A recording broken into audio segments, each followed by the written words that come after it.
Hello everyone. My name is B.S. Pranavel and I'm studying in grade 10 in Shakthi International School. Today, I'm here to do my physics presentation on dispersion of white light by a glass prism.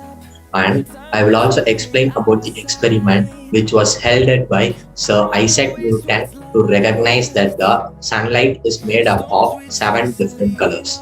First of all, what is dispersion? Dispersion means the splitting of white light into its components. Media having this common property may be termed as dispersive media. Now, I'll give a brief on dispersion of white light by a glass prism. When a white light, which is composition of 7 color, passes through a prism, is different for different color depending on their wavelength. If the wavelength of light is higher, then the refractive index will be low. If this pattern is obtained on a screen, then we find that violet color is deviated more and the red color is deviated the least. The color sequence obtained on the screen are violet, indigo, blue, green, yellow, orange and red.